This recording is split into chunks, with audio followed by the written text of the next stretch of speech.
Good evening. Now, you know you're not going to get away with that. Good evening. Terrific. I want to thank all of you for being such an absolutely fantastic group of young scientists, and I want you to start by giving yourselves a round of applause.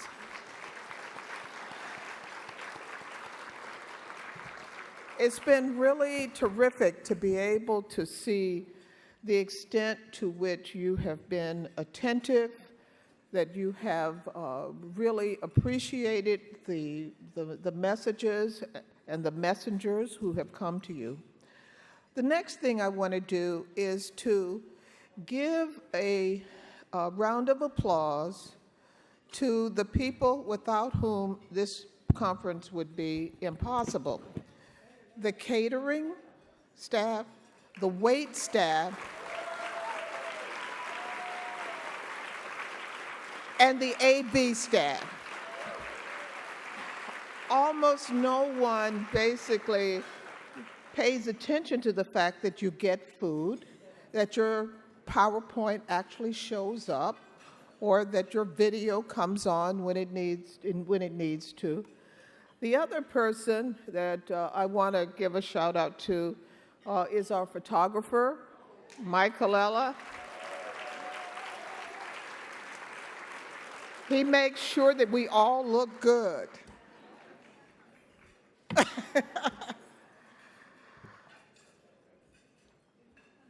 You know, one of my colleagues talked me into doing a TED Talk a few years ago.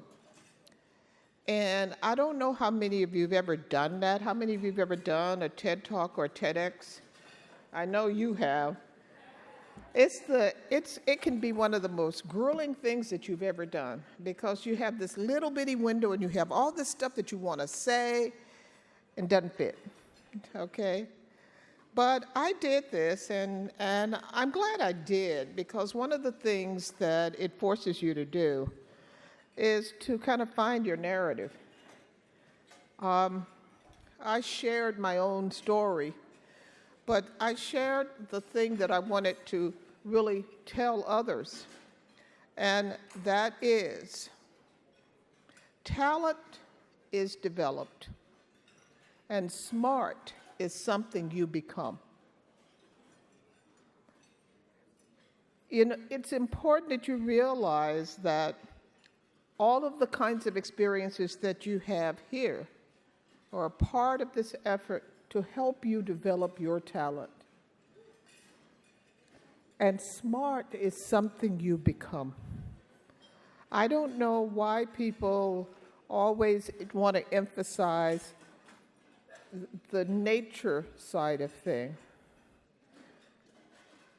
Nature is important, but nurture is really important. And it is actually the interaction of those things, and within the family, the home, and the community. This is your community, the science community. All of you, I want you to understand that now you have become a part of the professional science community. Whether you choose to become a professor or go into engineering or whatever it is, you are now one of us, we are one of you. And I hope that you understand that that means affiliating with some particular organization. It means finding your own North Star, finding your passion, the thing that really can excite you. Those are the things that will lead you to be able to enjoy your life, having a life that is filled with promise and is filled with satisfaction. That's what we all aspire to. We all aspire to being able to make a difference. Now, one of the things that I'm going to do is I am the kind of leading the parade of awards for the night. And so the first awards competition that I want to announce is that for the ERN Video Competition Awards. And I would want Tarek Clayton to please come up and lead us in that effort. One of the things that we decided to do was to take advantage that sometimes, in fact, a picture is worth 3 chapters in a book. Thank you, Dr. Malcolm. So the ERN video contest is something we've been doing for a couple years now. You're making me Sorry. feel. So the ERN video contest is something we've been doing for a couple years now, and it's just a chance for students to express themselves in an alternative fashion and kind of teach others about science in a way that facilitates science communication. So we did this one over the summer, and we'd like to bring up our 3rd place winners. You can make your way to the stage. We are traveling Ecuador, and you suddenly get fever at night. You feel desperate since you have to suffer a long and exhausting night before you can visit any doctors at the earliest. You become even more desperate since the medical resources in Ecuador can sometimes be very limited, and the doctors will possibly give you a prescription based on suspicions. Unfortunately, these suspicions are not always true, and sometimes it could be a life or death problem. Taking fever, for example, a lot of different diseases have similar fever symptoms. They can be dengue, malaria, and other infections. So what if you can invent something to help physicians distinguish different fevers? That's exactly where the story begins for my research at Cornell to develop a technology called feverphone, which differentiates 6 fever infections. So what is feverphone and how it works? Basically, feverphone is a device to diagnose fever with a phone. Here's how it works. First, 1 drop of blood is taken by a finger stick. Second, the blood sample is placed on a test strip and then inserted into the portable station, which looks like a coffee maker here. For each disease, the detection target is encoded with a different color. Your phone will then capture the color and send the data back to the amp. Then the blood testing amp interprets the data and provides positive or negative result for each disease. Hospitals generally require 24 hours to get results. With the feverphone, however, we will have an actionable diagnosis for 6 diseases in about 15 minutes with only $5 to $10. So it's quick and simple, it's also portable and affordable. In parallel with our technical development, we are also going to perform a field validation study in Ecuador, and this system will be fully validated and ready for the FDA approval. Now, outside our application is not just fever, but any potential future threat. The technology we are building here is going to be potentially expandable into other applications as well. We feel that developing countries could benefit greatly from this technology, and that's exactly the driving force behind my research. Thanks very much.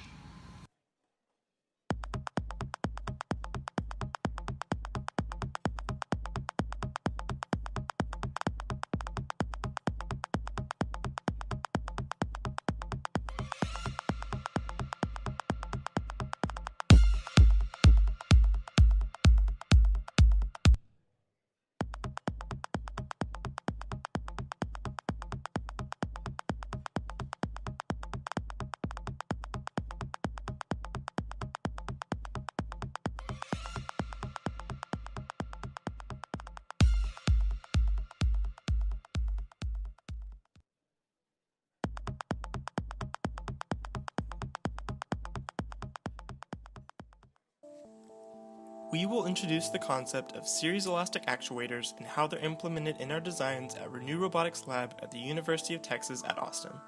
Series elastic actuators, or SEAs, are actuators that are connected to the load with an elastic element in between. They are used in modern robotics to precisely control force and increase shock tolerance and compliance with the environment. In traditional robotics, the actuator is linked rigidly to the load. This allows for precise position control of the load, since the load will move simultaneously with the actuator. This is great for most robots, such as assembly line robots or vehicles. However, any robotic mechanism that interacts with a human cannot be controlled only by position. For applications such as exoskeletons or prosthetics, the force exerted by the motor needs to be known and controlled for the safety of the subject. linking the actuator and load with an elastic element in between so the elastic element is connected in series with the load allows for many benefits. In this demonstration, the SEA system consists of a servo motor, a continuous rotation potentiometer, 2 linear extension springs, some string, 3D printed pulleys and mounts, hardware, rubber bands, and bearings. An N effector is added to display the effect of the SEA. After accurately measuring the deflection of the elastic element with a known spring rate, we can use Hooke's law, F equals kx, to determine the force being applied by the actuator on the load. This means that the force is directly controlled by the motor rotation and the spring constant used. Some of the advantages of SEAs are that the applied force can be precisely controlled and the shock tolerance and compliance with the environment can be increased. SEAs are used in a variety of robotic controllers. The UT Maestro hand exoskeleton is a device that provides assisted movement to the multiple degrees of freedom of the hand in order to restore motor coordination and function while remaining practical for deployment in a clinical environment. It uses an SEA on each finger module to act as a pure torque actuator and helps in reducing the undesirable forces on the finger joints. The UT Harmony exoskeleton is a robotic device that can support weight of the upper body and provide assistive force for users so that they can achieve the intended motions and follow the guided movement passively during therapy. Harmony incorporates SEAs at all 14 axes to implement various force and impedance-based therapeutic exercises. The SEAs offer the control necessary to encourage users' voluntary movements. We hope you enjoyed this video. Thanks and see ya!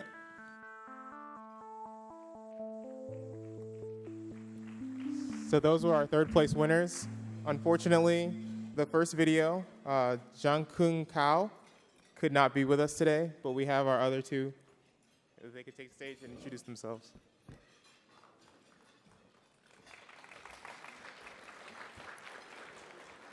Good evening. First of all, thank you. My name is Ina Montes. This is Abdiel Oquendo. He will explain how this large big model came to life. Okay, so hello, my name is Abdel, and the video you saw was recorded during the annual Material Sciences and Engineering reunion that it's part of our outreach initiatives from the CREST program at the University of Puerto Rico at Maya West. And the students, 17 high school and middle school groups are united on the university, and we present to them a concept on material sciences or nanotechnology. So after we present the concept, the students get to build a large-scale model of the concept that we present using balloons. And that's how that year they built giant bacteria, and we showed them the process of photogeneration of reactive oxygen species for the destruction of the bacteria to use in disinfection methods. Thank you. Thank you.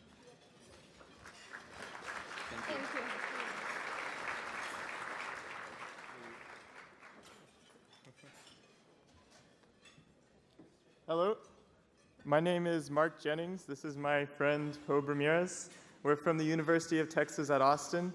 Together we do research in the Renew Robotics Lab, which stands for Rehabilitation and Neuromuscular Robotics. And our video is about the series elastic actuator, which is a force that can sense, a motor that can sense force and also increase shock tolerance with the environment. Thank you for watching.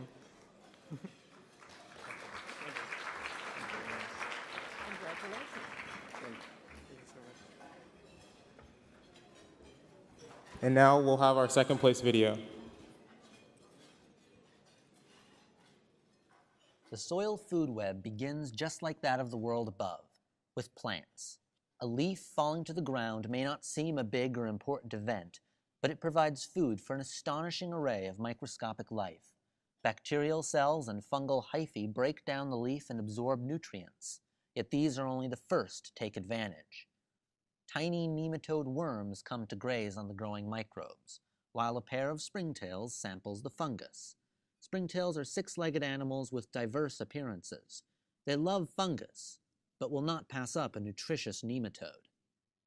Meanwhile, an aurabatid mite has just arrived. It feeds on the dead leaf and on the bacteria covering it like jam. When a predatory mesostigmatid mite appears, the springtails flee for the surface, but the nematodes are not so quick, and the mite drinks them dry. On the soil surface, other predators await. A dipleuron strikes, and the springtail reveals how it got its name. A lever-like appendage on its abdomen allows the springtail to jump up to 6 inches to escape danger. Yet with its 6 quick legs and sensitive antennae, the dipleuron is a tenacious hunter, which can now claim its meal. These are just a few of the many creatures that call the soil home, living their millions of little lives right beneath our feet.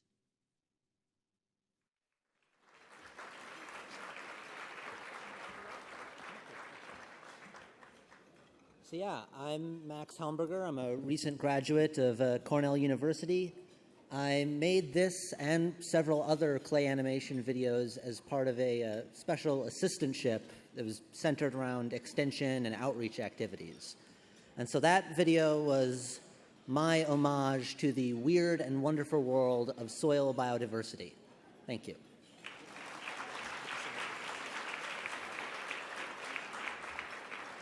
Okay, and last but definitely not least, we'll have our first place video.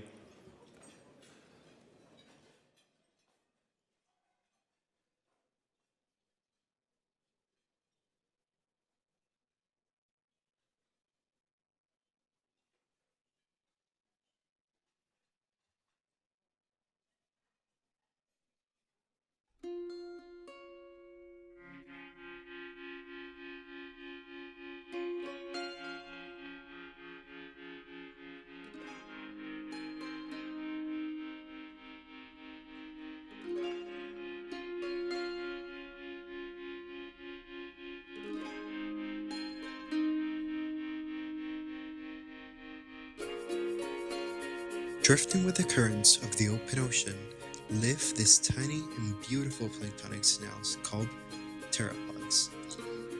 These animals play an important role in the food web as they are the source of food for many fish and whales. Like many other animals, pteropods use calcium carbonate to build their protective but delicate shell. Because of increasingly rapid emissions of carbon dioxide during the last century, our oceans are becoming more acidic. When excess atmospheric carbon dioxide dissolves into the ocean, it is then converted to corrosive carbonic acid. Carbonic acid breaks down to hydrogen and bicarbonate ions. Bicarbonate also breaks down to more hydrogen ions, which are acids, and carbonate ions necessary for shell formation. However, carbonate ions bind more easily with hydrogen ions than calcium ions, making more bicarbonate and limiting the source of carbonate ions used for shell formation. This causes problems for marine animals that use calcium carbonate to build shells or skeletons. Because their shells are composed of aragonite, which is a very soluble form of calcium carbonate, pteropods are very vulnerable to ocean acidification. Today, we study these beautiful and delicate creatures to learn more about their taxonomic diversity and how vulnerable they are to ocean acidification and climate change.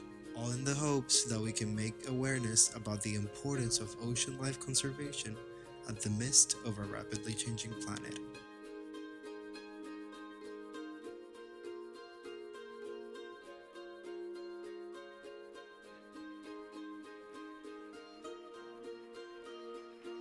Hi, my name is Kelvin Santana. I'm from the University of Puerto Rico, and this video is part of a study I did at the Bermuda Institute of Ocean Sciences as a part of an REU.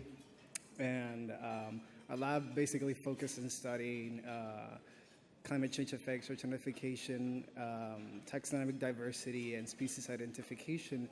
But as the video presented, it was mostly focused on introducing this species, this group of animals, and why they're very good biological indicating species for climate change studies. Thank you.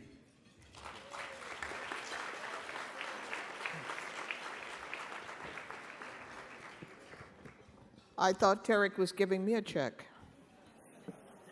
I want to thank all of our the contributors to our video competition.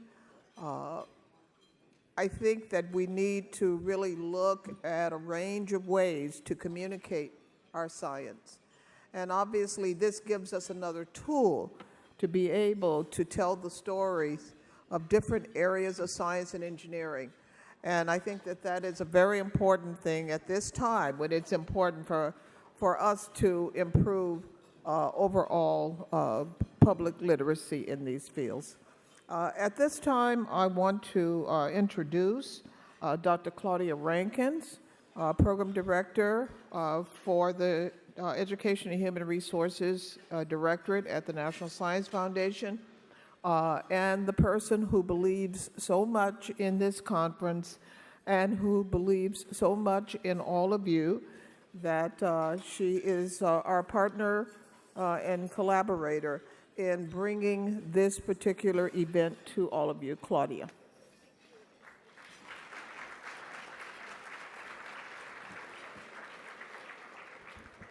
Good evening, everyone. I want you to know you're about to be in for a treat, so get ready.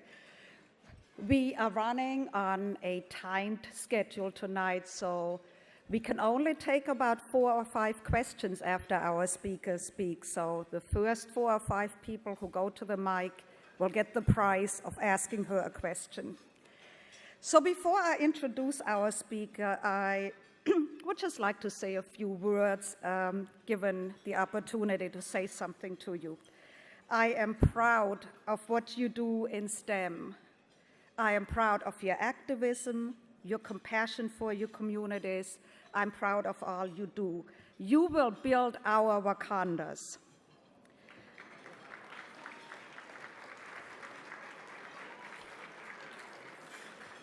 And I look forward to going there. I'm going to have the hydroponic, aquaponic forum, that's me.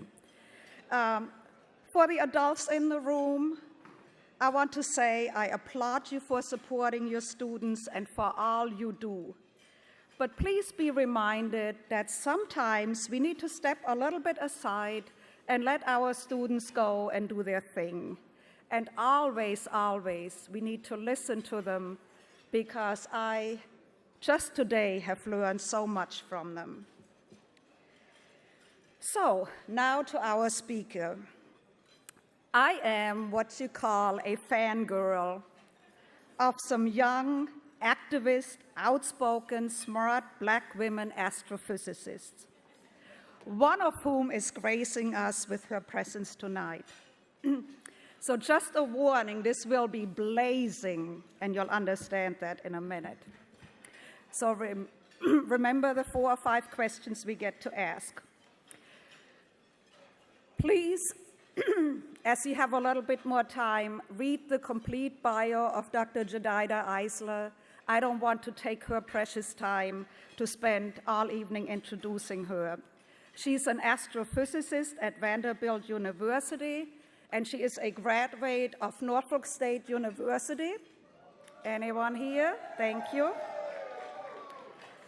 So yes, she also has a degree from Yale, but Norfolk State University. She studies supermassive black holes called blazars. Hence her talk will be blazing, get it? I can be funny too. Jedida is an advocate for inclusion and empowerment of women in STEM. Check her out at Vanguard STEM, if you're on Twitter, at Vanguard STEM. Read her whole bio, get to know more about her later, but without further ado, I want you to pay attention and listen to Dr. Jedida Eisler.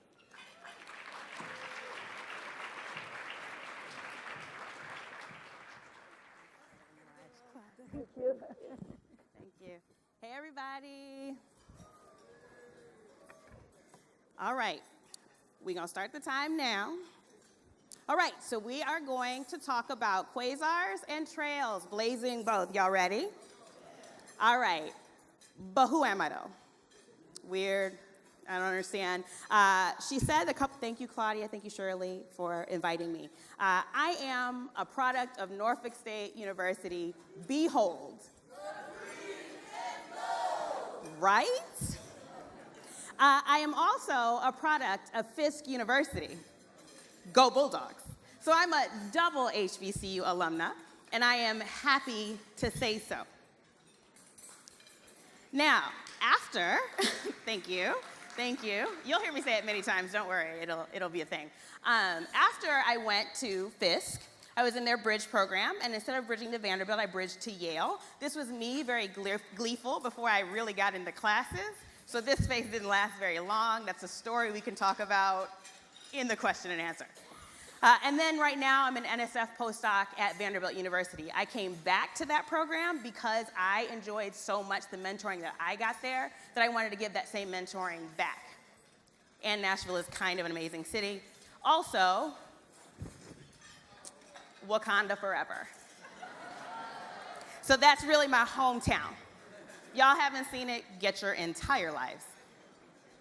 All right, so as we get started, I want to give you a sense of where we're going. So I'm going to set the scene about my research. I'm happy to tell you anything you want to know about my journey, but I'll save it for the questions unless you ask me explicitly. And then I'm going to tell you a little bit about blazars because it's important that we all come to a love and appreciation for blazars.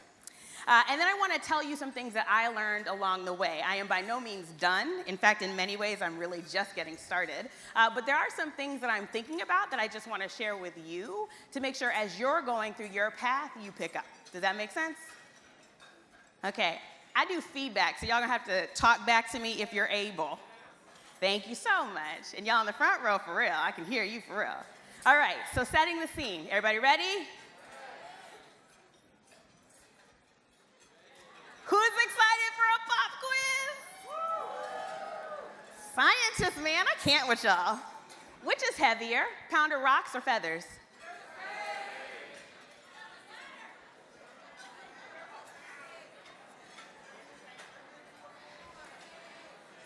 No? Either? C. Oh, some people said C. Yes, finally somebody got tricked by my trick question. It's B, right? Obviously, they're the same weight. Why did some people say C? Think about it. Why did you immediately think that the feathers were lighter? Right, because they're less dense, right?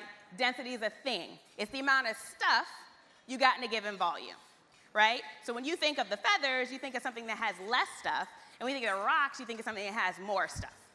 Super easy. First question, aced it, very good. Second question, what's a black hole? Will this picture help? No? Nobody wants to give me the answer? This table, say it. He was doing, I saw you with the gestures. What's a black hole? Oh, he won't turn and face me anymore. A black hole, what? A black hole is something that's so massive that not even light can escape, right? That's what a black hole is, by definition. What it is not is a vacuum in space. Black holes are not just running around, sucking everything up into oblivion. They are pretty picky eaters, but the thing you need to know is they're so massive, not even light can escape. So I've dedicated my life to them. I think they are amazing. So they're kind of the coolest thing in the universe, but they're also really regular, okay? So I gave you the thing about density because I wanted you to think about how you might make your own black hole and how that might be different than what you run around with otherwise. So my thought experiment is, how would you turn the sun into a black hole? You smash it. Exactly, right? You take all of the mass that you can and you smash it into a very small volume and you've created a black hole. So because we're in DC, I decided I'd give you a picture of what that is. You are at the red dot, and if you drew a 3-kilometer circle and you put all of the mass of the sun into that thing, you'd create a black hole. Now, I don't have my laser, but at the very bottom, you can see I'm pointing. There's no laser, so you'll just have to look. At the very bottom is where Obama used to live. So we're just outside of that region. So if you took from where we sit right now, smashed all of the mass of the sun into the radius between here and where Obama used to live, you'd create a black hole. It should say that on the map. It doesn't. I don't know what's up with Google. Okay. Where are black holes? That was an easy one. Thank you. They are in space. In fact, we think at this point that every single galaxy that you can see in the sky has a supermassive black hole at its core. So this is a Hubble Ultra Deep Field image. So everything you see here is a galaxy, and the farthest galaxy in this image is a trillion kilometers away. At that point, it doesn't matter your units. You could use miles too, because at a trillion, what is the difference? So that's for the units keepers in the room. But that's a ubiquitous thing. Supermassive black holes. You're so special. Thank you. Supermassive black holes, those things that are at the center of massive galaxies, they weigh a million to a billion times the mass of our sun in almost every galaxy. It's good to know. Even our own galaxy. Does anybody know the name of our galaxy? Milky Way, very good. Does anybody know the name of the supermassive black hole in our galaxy? I heard it, somebody said it. Sagittarius A star, good, gold stars for whoever said that. Sagittarius A star, that's our own galaxy's supermassive black hole. This image that I'm showing you is a composite image. It has optical, infrared, X-rays. The bigger image is like the full sort of like if you were looking straight down at the center of our galaxy. And the offset image is an X-ray image. And really where the supermassive black hole is at the brightest point. That's a problem. It's counterintuitive. Why? Black holes are something that are so massive that not even light can escape. Very good. Good answer. Cheers. That is true. So how is it that there's so much light happening around the supermassive black hole? It's because it itself is sort of kicking up the stuff around it. This goes back to the point that it's not a vacuum in space. So it's a picky eater. It eats in certain ways. And if you're not at the place at the right, really angular momentum, spinning in the right direction, then you're not going to fall into the black hole. And all the stuff that doesn't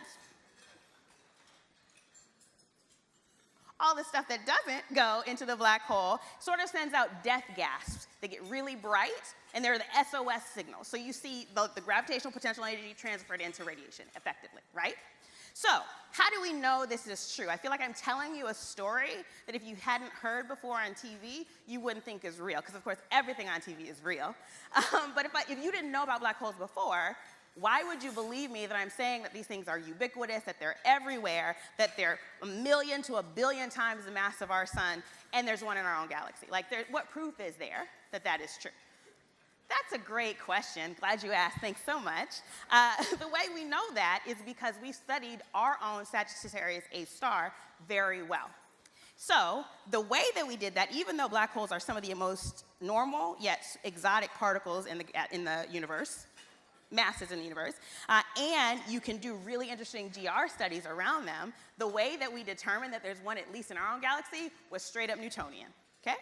The way that you do this is you apply, I'm actually gonna show it to you and I'm gonna ask you which law you apply, but this is real data taken by a group at UCLA. At the center is where we assume that supermassive black hole is, and those colorful things are stars. What you're tracking out is the orbits, and you can see it's going over a long time. Anybody off the top of their head know which law they exploited to figure out what's in the smallest orbit? Newton's use of Kepler's law. Good answer. Y'all are sharp, okay? So what you can do is you can measure a star's orbit. The closest star you can get, you can calculate the mass inside it. You know the size, the area of the orbit, and so you can calculate the mass inside. That is one of the best pieces of evidence that there is a supermassive black hole at the center of our galaxy. Now, every galaxy has one. So there are plenty of them to study. I'm showing you now an image of a bigger galaxy. If you can see, I have a laser this time. The scale of this image is 490,000 light years across the radius. Does anybody notice anything strange in this picture? But what are those? What is that? Does anybody know? It's a jet. It's a relativistic jet of particles. It's traveling at 99.99% of the speed of light, and it is just shooting out there in a galaxy, hanging out. When they first saw it, they literally didn't know what it was. The question is what it is. In fact, I study it. I won't be able to tell you too much about what I study, which makes me super sad. Feel free to ask about that. But this jet is coming from that bright spot in the middle. What if we could zoom in? Now we're looking, that was an optical image. Now you're looking at the centimeter data, so effectively radio data. Now the red is the brightest, most intense. The blue is a less intense. You can see at even now we've zoomed in a lot, 16,000 light years, there is that jet. Now, what do you start to notice about it? It's got a lot of structure, a lot of stuff going on. Let's zoom in a little more. 8 kilolight years. Now we're looking at real structure, same, we're more, we went smaller in the wavelength, but you can still see the bright spot. So the question is, how does something that fits in such a small spatial scale create something that goes out 500,000 light years from the core? That's my question, and that's what I study. So the answer to that question is quasars. How many of you have heard the term quasar? Yes, yes. So a quasar is a supermassive black hole that lives at the center of a massive galaxy that has a relativistic jet that's coming from somewhere nearby that black hole, and we want to understand why. In our parlance, we call them active galaxies. Actually, we call them active galactic nuclei because it's the galaxy nucleus that does a thing. So we can't actually see them because we can't see inside that little red hole. So what we try to do is postulate what we think it looks like, and this is the current model. You've got the black hole in the center, you've got a disk of material that's falling in around it because it's losing angular momentum, and then you're shooting out this jet. That whole system sits inside of a galaxy. Bananas, so good, we should all study it together. So that's what you're seeing. You're sort of zooming out, and now you're in the galaxy. Say again? Oh, you weren't talking to me. Got it. All right. All right, so the question is, what's the difference between a quasar and a blazar? Because as Claudia mentioned, I study blazars. Does anybody know the difference between a blazar and a quasar? Ha, yes, we're in my region. Then we'll talk about why blazars are so special, and then I want to talk to you about why I study them. So inside that little red dot, we have no idea what's going on. You'll note that I went from data to artist conception very seamlessly. So we keep doing that. We're going back to cartoons. A blazar is, in point of fact, a blazing quasar. Blazing quasar. How cool. I'm going to stop saying it because y'all know.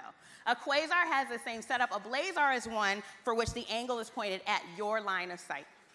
So reviewing, you have a relativistic jet, 99.99% of the speed of light, spitting out particles of unknown composition that's pointed directly at the Earth. Thanks, good night. I'm just kidding. That's kind of a problem, except these things are at cosmological distances, right? Which means that you're safe, everything's good, but it does give us a really good vantage point to understand how nature effectively does particle acceleration, better than we ever could on this Earth. So that's the question that we want to know. This model suggests this idea that like a blazar is just a quasar that's rotated. That's a part of what we call the unified model. Unimportant. The only thing I want you to remember is that this is a spatial effect. It's as if you took a bunch of active galaxies, threw them up into space, and they just landed how they were. And the fraction of them that are pointing at you are the ones that blaze. Okay, so it's a spatial thing. They're not rotating. It's something you're looking at just because it's at your line of sight. So, test. You had a pop quiz, now it's a test. Let's look at the time scale. This is radio data, it's real data. This is a radio core, that's one of those things like you looked at before. And let's just track this, and I'll switch over here as well. Let's just track this blob here. In 1992, it was at about 60 light years from the radio core. In 1998, it's basically at 80 light years from the radio core. How many years have passed? What's 1998 minus 1992? 6. How many light years has it passed? Traveled? 20. I wish we could see your face on camera. You're the best. You're the best. So it traveled 20 light years. What's a light year? It's the distance light travels in a year. 6 years have passed. It looks like it's traveled 20 light years. Any problems there? Superluminal, right? Who gets mad if you mess with their theories? Einstein. Yes, good answer. Turns out Einstein has already told us that you cannot go faster than the speed of light. But I'm showing you data. I'm not lying. This is actual real data. The problem is clear. What in space is traveling faster than light? I like how y'all got quiet for that. Sorry, I know you're scientists. Like, what is she gonna say? I'm gonna say that special relativity does this. Einstein saves us, Einstein kills us. And I'm gonna say that what you're looking at is an optical illusion.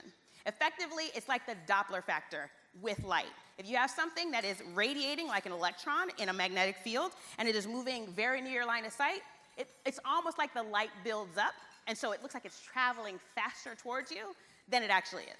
So it's an optical illusion. We're all good. Einstein is still right. All is right with the world. These are the equations if you want to play with them. If you do, then you should come and work with me, just saying.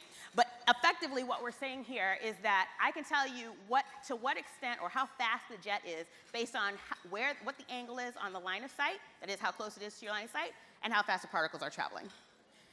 The thing that this does, it makes them appear brighter, 10,000 times brighter in our frame of reference, and it makes them seem like they're going faster by a factor of at least 10. So this is how you fix that, but it's also very cool. This is the thing that also makes them as bright as they are across the electromagnetic spectrum. What you're looking at here is basically frequency versus some measure of brightness. For funsies, you can see that this little symbol here means solar luminosity. That is, 1 solar luminosity is how bright the sun is.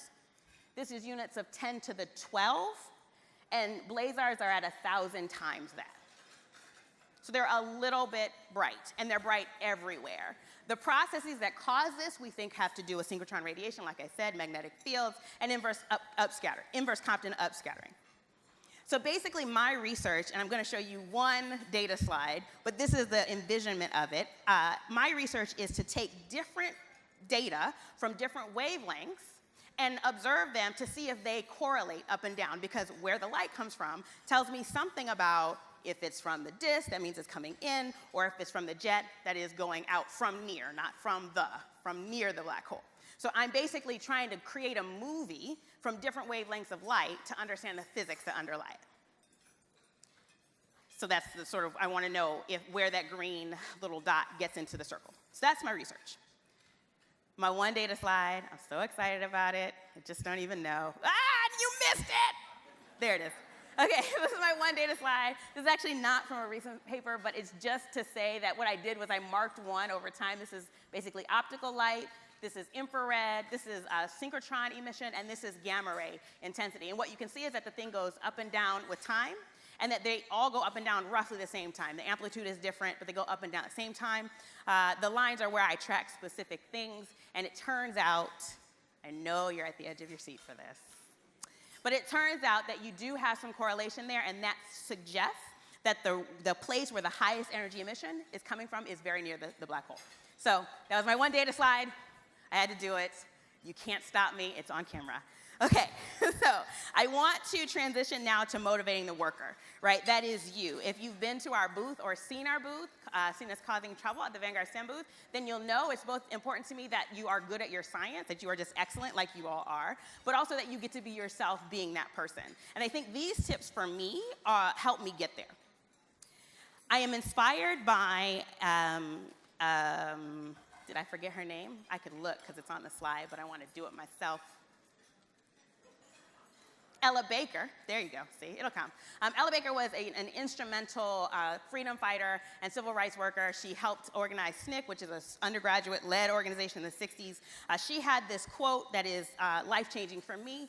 She said, if there is any philosophy, it's that those of us who have walked a certain path should know some things, should remember some things that they can pass on so that others can use to walk the path a little better. I feel like that is, in effect, our job.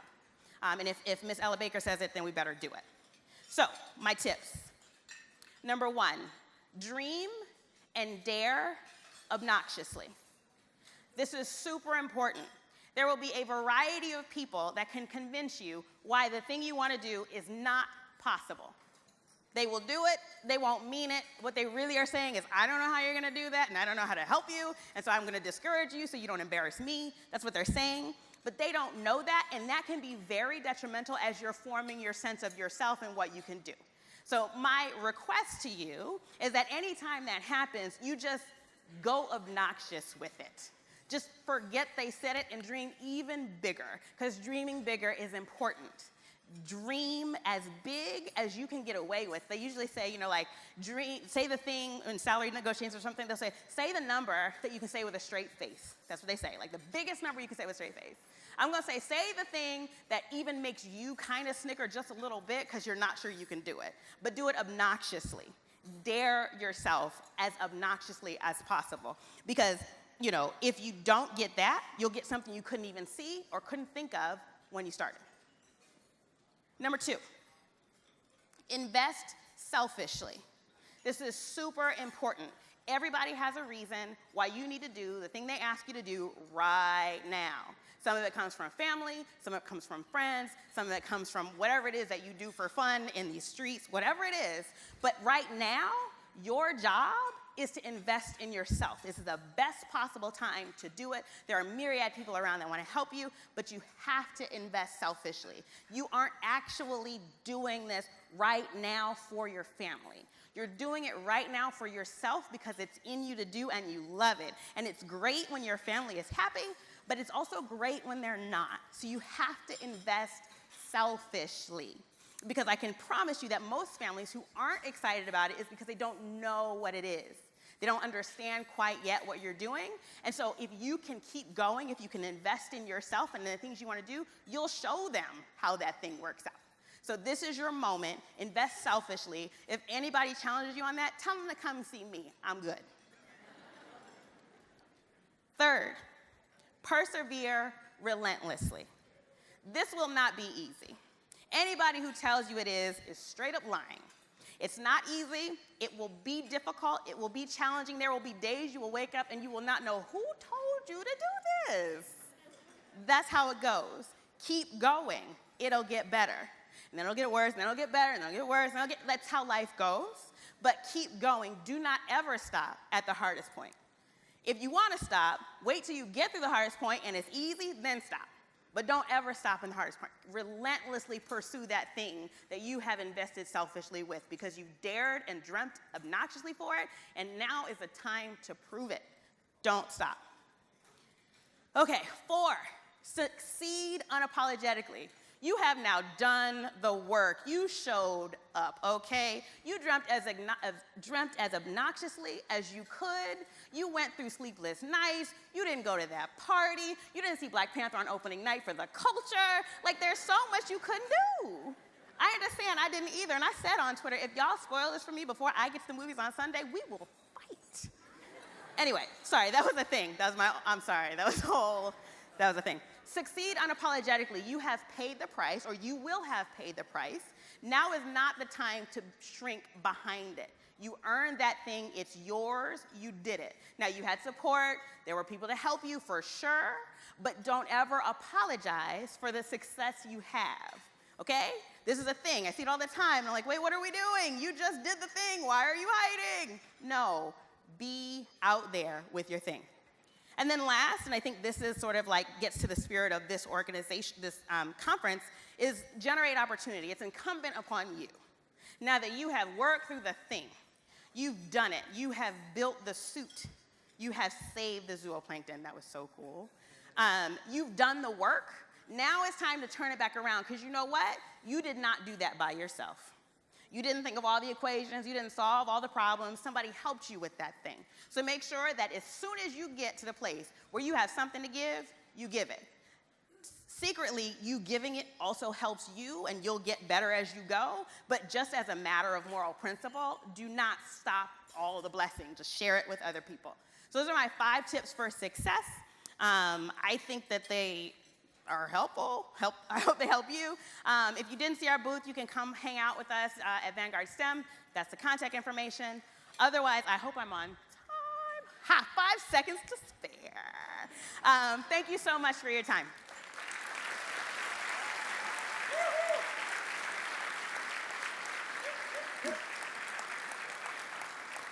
So I was told I could administrate my own questions. So does anybody have a question?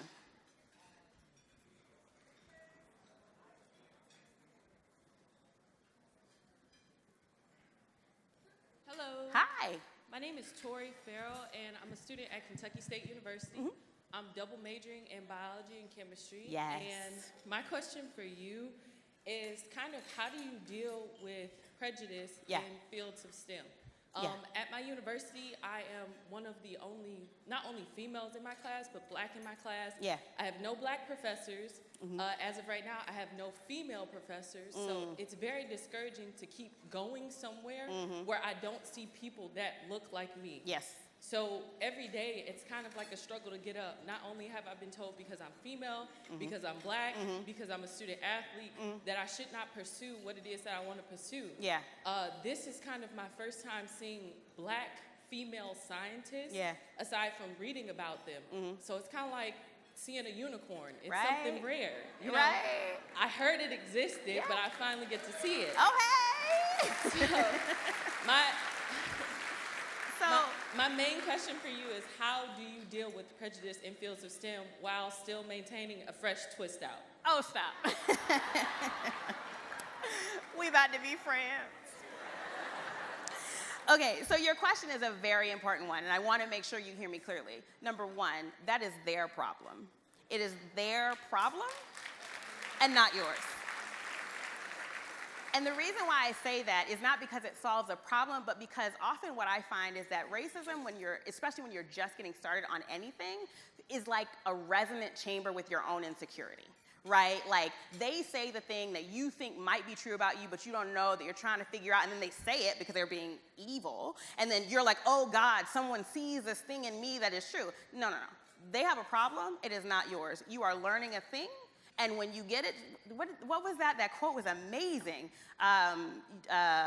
Smart, you become smart. Smart is something you become.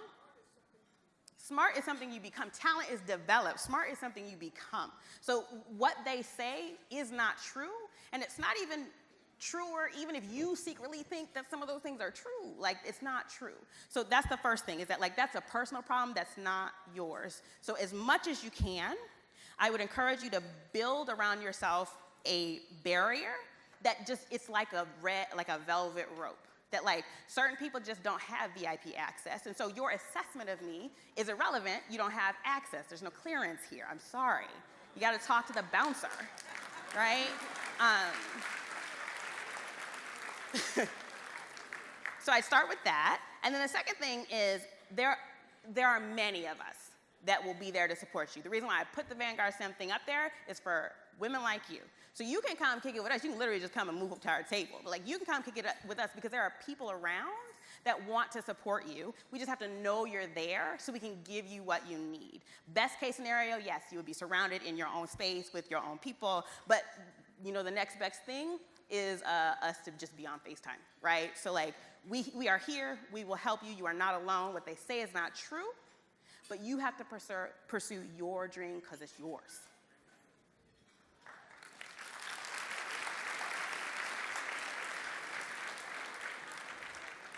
Also, kick up a fight. That's fine too, whenever you get ready. Or call me. I'll come kick up a fight for you. Hi. Hi. I'm Dina. I'm a senior at Elmore Academy. And after that, I feel like my question's a little silly, but like I got in line, so I have to ask. When the picture of you at Yale showed up, you mentioned that there was kind of a story that we could ask you about, and I'd like to ask you about it. That wasn't silly. Okay, so it's so funny for me because like part of the reason why I like doing this kind of stuff and like talking back and forth with you or communicating back and forth with you is because I feel like we're sort of like sitting around like chatting. And so I don't want to get myself in trouble in an audience of 800. But I will say the following. The reason why I talk about Norfolk State and Fisk whenever anybody asks me about Yale is because I would not have made it through Yale without the support I got from Norfolk State and Fisk, period. Right? Real talk, like that's just sort of is what it is. And so getting to Yale and being in a space where, let's say it this way, at Norfolk State or Fisk, when I walked in the door, they valued me and they were gonna train me. When I got to Yale, they valued my training and then they'd figure out if they valued me. And that was hard for me because I'm a people person who happens to love black holes, right? And so the environment was much more competitive and toxic than I had anticipated. And as you say, I didn't actually have the right clustering of folks around me. It's part of the reason why created Vanguard STEM because I wanted that. And the issues that I had were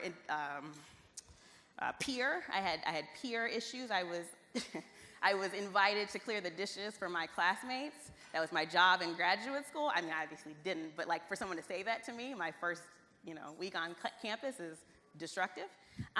So I had peer problems. I had institutional problems. That is to say that the institution didn't do their job to provide the right support for me to thrive. And then I had sort of like structural, larger issues because there was I didn't know where the recourse was. Like, who do I say this isn't working? So I felt like they failed me in a lot of ways, even though I really did get an exceptional education. Like, I can't knock that, but I feel like you should not have to get an education, like, painfully. I mean, the work is hard, but like, you shouldn't have to be like physically accosted to do the work. Okay, so now I have a question that's not silly. Okay. That is kind of from that. Despite all of those things, how did you come out, the way that you are now? Like, I wouldn't have guessed while you were speaking that that there were institutions against you. I would have thought that you would like all the help in the world. Oh, yeah. Well, you know that obnoxious thing? I'm obnoxious. Like real talk, like just a little bit obnoxious. And so for me, it became a test of wills, right? Like, they did not think I deserved to be there, did not think I had the pedigree, that is the prior training to do the work. And for a long time, I believed them. I cried my first 3 years of graduate school, like every day. Cried, called my mom every day like clockwork, end of class. I called and she'd listen, she's wonderful. And then she's like, but you can't leave, right? Like, you can't leave. And I was like, no, okay, bye, click. And then the next day you do it again, right? So like, the idea was that it wasn't easy and it wasn't fun, but I had the family support, and then I am an ornery, obnoxious person, so it became a spite thing. Like, I needed to spite them and show them that I could do it. So my one example for that, and I'll stop because I know we have other questions and we have to keep moving. But my one example of that is in one of my classes, my ERN class, Electricity and Magnetism. We were taking Jackson. For those of you in the room who appreciate Jackson, I don't, but may he rest in peace. We were taking Jackson, and they were working in groups, and I wasn't allowed to be in the group. And the way that they did that was they just would like tell me the wrong time, or that, whatever. I couldn't be in the group.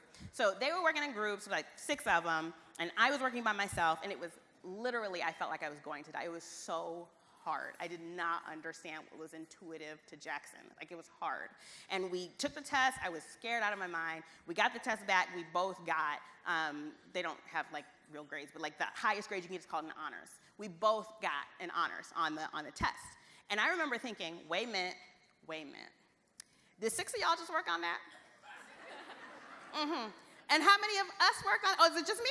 So my H is way better than your H, right? Like, I'm better than you, and that was important to me. So it's a self-conception thing. Like, I wanted to persist in my notions of who I thought that I was, and I thought that I was righter about that than they were. And I had the right support system. I did not do it by myself. I had people that held me up. But yeah, that's what I would say. Damn. Okay.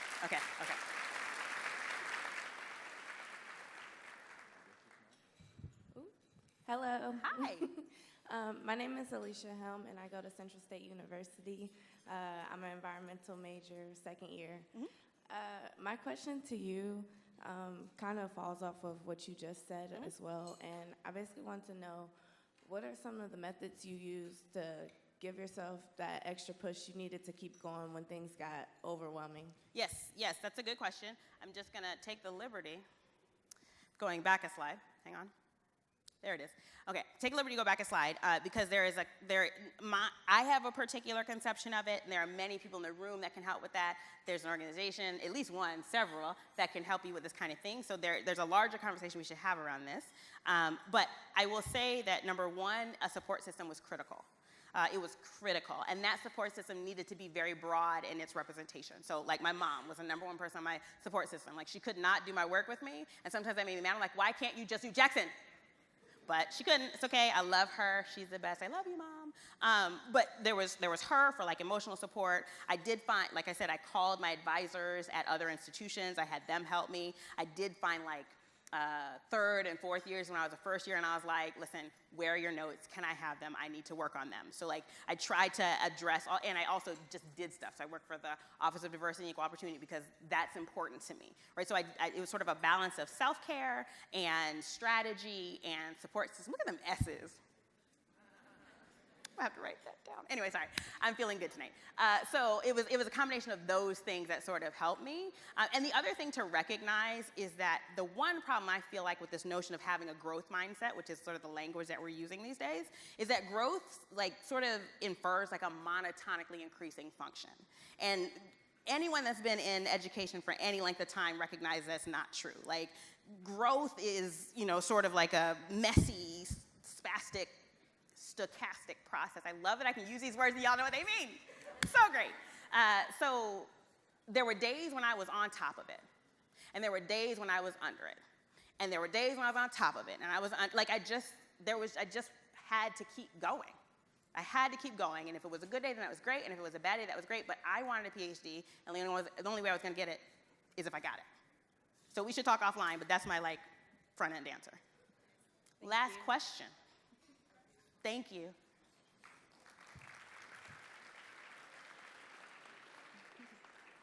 Good evening. My name is Azalea Andrews of Harris-Stowe State University. Hi. So do you ever feel as if you're being pulled in too many directions as someone that is so eclectic? Oh. And have you ever had to make sacrifices in what you focused on, being so ostensibly socially active? Yeah. Oh, that's a good one. Way to land the last one. Okay. Do I feel pulled in many directions? 100%. There is a part of that that's sort of my own fault because I say yes too much.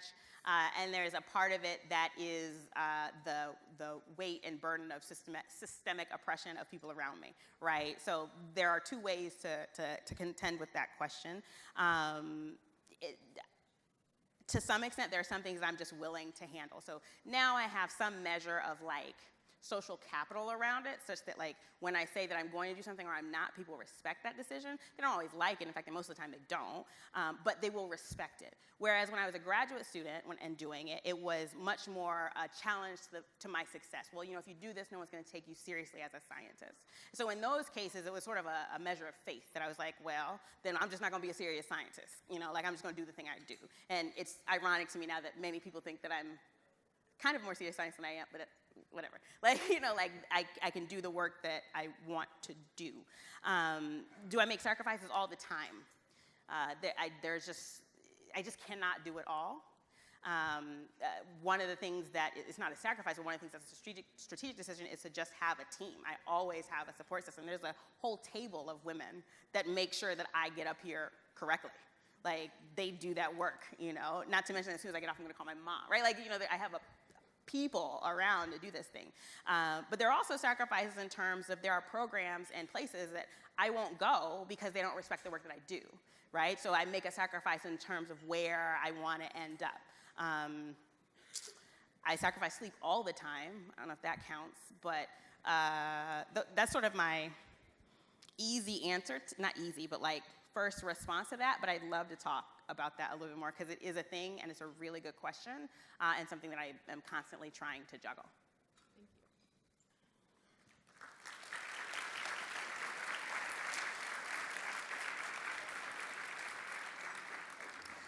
I will ask Dr. Stith if he will come up and handle this particular part of the program.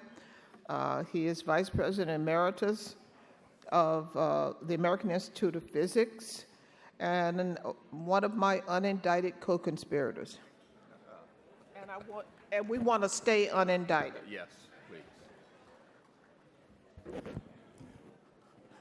I didn't do it. Okay. It is my distinct pleasure to introduce to you this evening a fantastic group of young people. Roughly 25 years ago, maybe 30 now, the Packard Foundation made an investment. They invested in a number of folks from HBCUs, gave them roughly $120,000 over a 6-year period to get PhDs in physics and science and technology. Since that time, they have done absolutely extraordinary things. They are now people sitting over here who have been around this conference judging, whereas a few years ago they were sitting out there wondering what did their future hold and if they were good enough to go forth. However, they got the encouragement to do so. So I'm going to ask them to come up now. Packard gave out 162 scholarships, fellowships, and of those 162, 100 got PhDs, additional 44 got masters. That's a yield that we would love to have.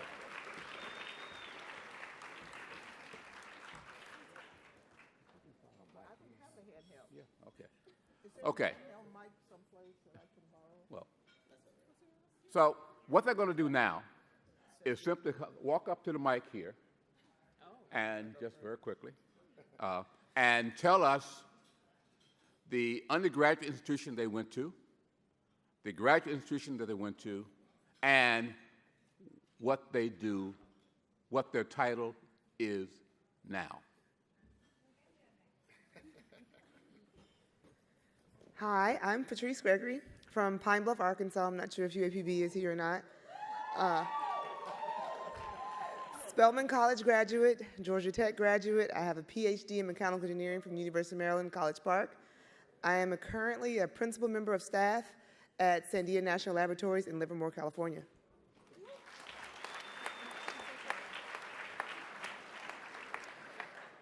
Good evening. I'm Centrica Eaton. I have a bachelor's degree from Norfolk State University. Behold. I got my PhD in computer science from the University of Maryland, College Park, and I'm currently a program analyst with Synergy Tech.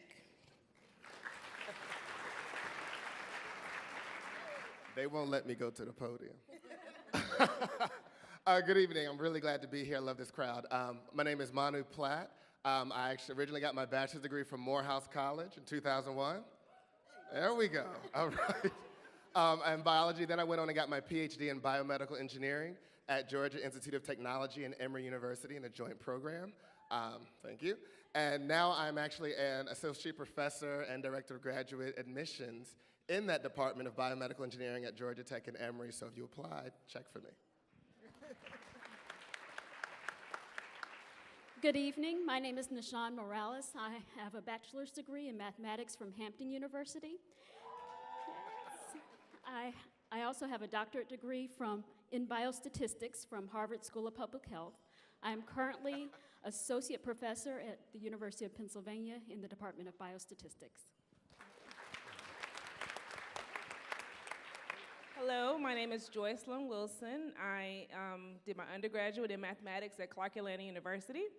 I did graduate work at University of Maryland, College Park, and I'm currently a professor of mathematics at Spelman College in Atlanta.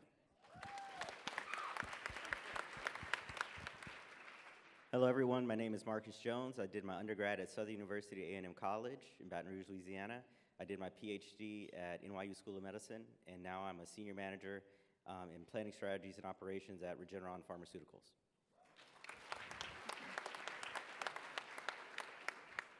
I'm Shantisa Norman. I got my bachelor's degree in mathematics from Spelman College and a bachelor's degree in mechanical engineering from Georgia Tech, and then a master's degree from UC Berkeley in mechanical engineering, and currently work for Sandia National Laboratories as a principal member of technical staff.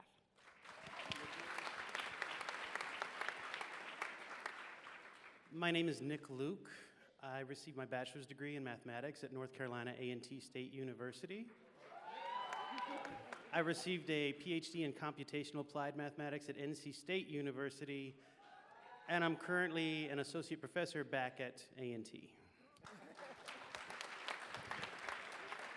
Good evening. My name is Melanie Eden Spencer. I got my bachelor's degree in mathematics at Alabama State University and my PhD in applied mathematics from the University of Alabama. and I am currently a professor of mathematics at Prairie State College in Chicago Heights, Illinois. Good evening, everyone. My name is Kayenda Johnson. I received a bachelor's degree in industrial engineering from Morgan State University. I have a PhD in industrial and systems engineering from Virginia Tech, and currently I am working as a digital services expert at the Centers for Medicare and Medicaid Services in Baltimore, Maryland. I think you gotta take it back. This group represents leaders, they represent provosts, they represent deans, and they represent entrepreneurs. Those of you out there could be up here in about 10 to 12 years. Keep your eyes on the prize.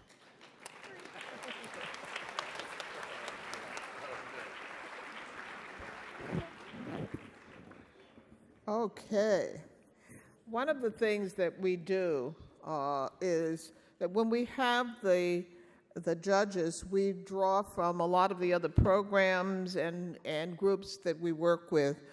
I want to ask the AAAS Policy Fellows, Science and Technology Policy Fellows, if they are here, if you please come to the stage. Those people who participated in the SACNAS Leadership Institute, please come to the stage. Alumni of the L'Oreal USA for Women in Science, those fellows, please come to the stage. All of these are areas of work that AAAS does. Come on. That AAAS does. I don't know whether you've heard of the Science and Technology Policy Program, but it is it's a way for people to really take their science or their engineering or their mathematics and put it to work within agencies or on the Hill. We're working with Congress people and the like. And it makes a difference when you have access to science and engineering principles right there within the office of a lot of the people who become who are our policymakers. And so that's one of the programs. We work with SACNAS each year when they do their Leadership Institute, and they bring in individuals who are at mid-career or earlier so that they can get the kind of training and the experience within policy. We also run the L'Oreal for Women in Science program for postdoctoral scholars. And so we tap into all of these individuals to come and participate as our judges. And so if they can just introduce themselves and say where they are now, which particular program they were in, and where they are now, that would be really great.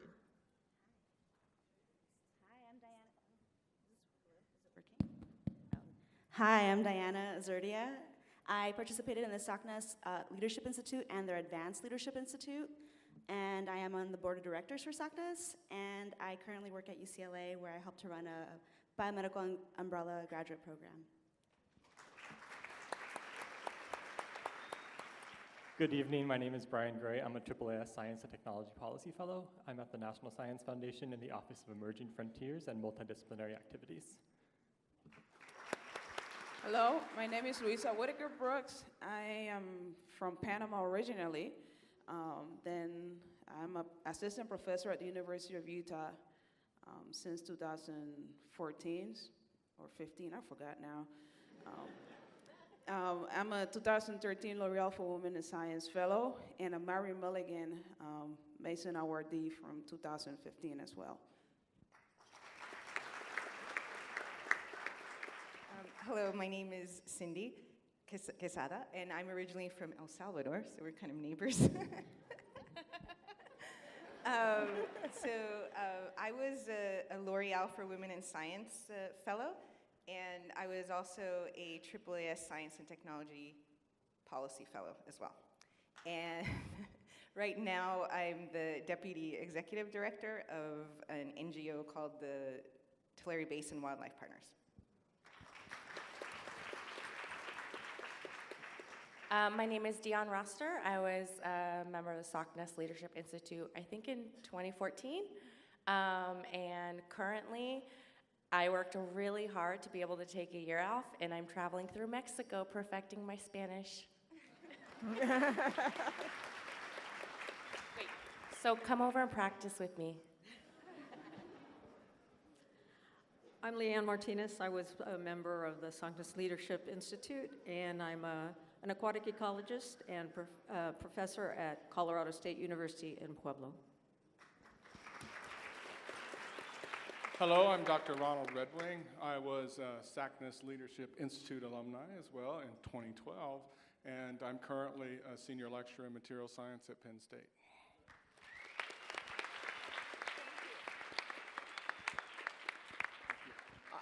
I want to thank all of you again for coming each year and working with us and serving as a judge, as a mentor, meeting students, talking to students.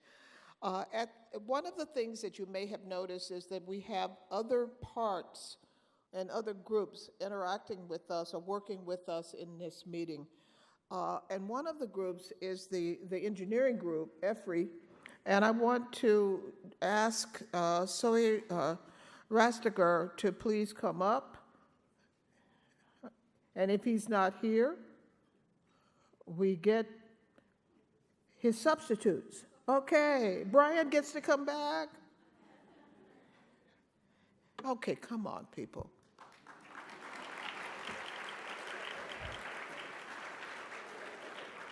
All right, introduce yourself first to them. Oh, sure. Good evening. This is the largest crowd I've ever spoken to in my life. So my name is Kirsten Mukherjee. I'm actually a program manager at the National Science Foundation. I work with the EFRI program, which is Emerging Frontiers in Research and Innovation. Hi again, I'm Brian. I'm a AAAS Science and Technology Policy Fellow placed within the EFRI office. Are we? Okay. So it looks like we're kicking off the awards. Thank you. So we actually are representing the EFRI REM program here tonight, and that's Research Experience and Mentoring Program. What we try to do is expand the pool of emerging researchers by supporting high school students, teachers, veterans, undergraduates, and community college faculty. We extend our deepest appreciation to AAAS for opening their doors to us and our participants. So, we're going to kick it off.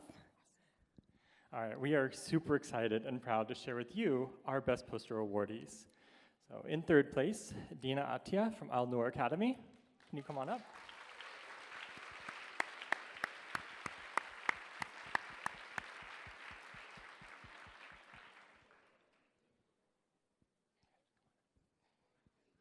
Congratulations.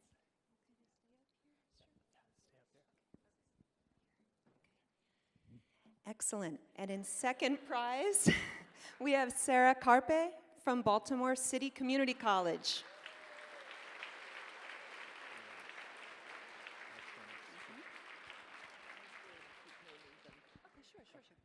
And our first prize goes to Shirley Chen. And Marco Miller from Los Angeles County High School of the Arts.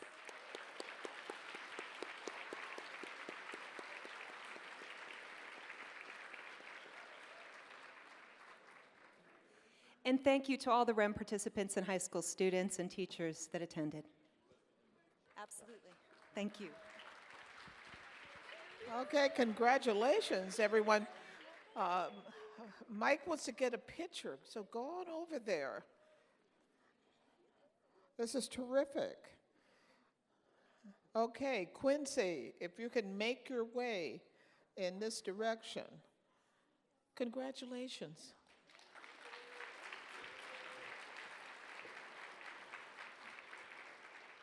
This is another new part.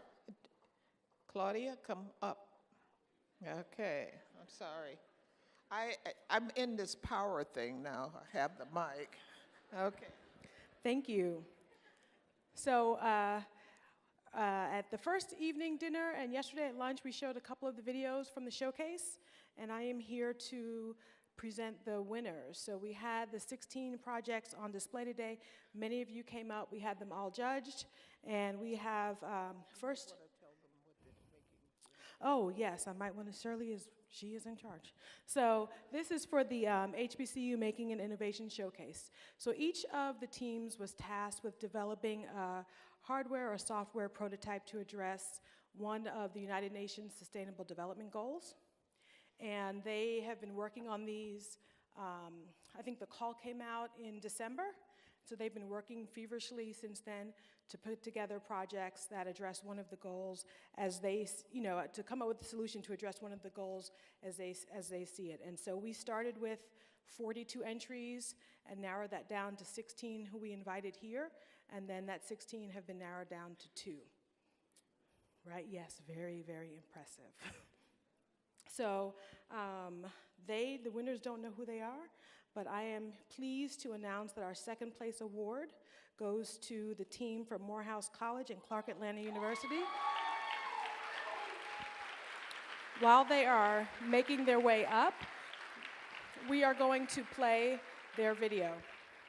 So please watch. Hello, my name is Jesus Arredondo. I'm a freshman dual degree engineering major from Denver, Colorado.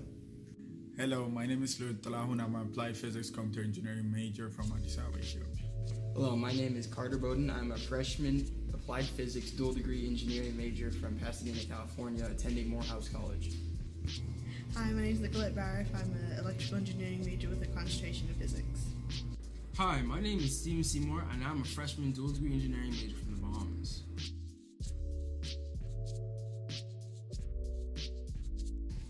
The Ganges Basin is the largest basin in the world. It is home to an estimated amount of 500 million people. 200 million of these people are living below the poverty line. It is estimated that about 3 billion liters of water waste enters the Ganges Basin every day. Pressures from poor waste management are heavily contaminating the few freshwater sources that we have today. As a result, 3.75 million people die each year due to waterborne diseases, making it the leading cause of death in the world according to the World Health Organization. To mitigate these effects, our team designed a system that uses NASA's water purification patent. Our design sterilizes river water by using hydroelectric power that is created from the flowing water. Our system is designed to be placed next to a river.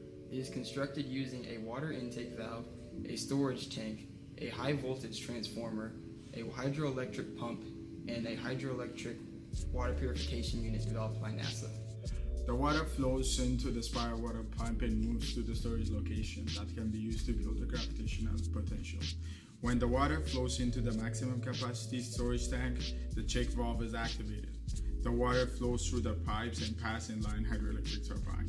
The water continues to flow into the sterilization unit and enters the separated storage tank below. To conclude, the implementation of sustainable water purification methods can allow impoverished communities to focus on other areas of development.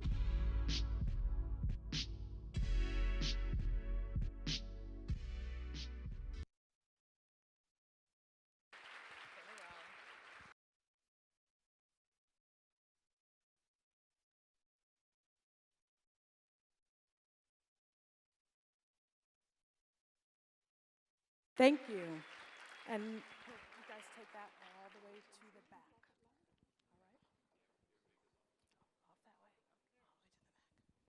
All right, that was awesome. I told you guys there are such amazing projects.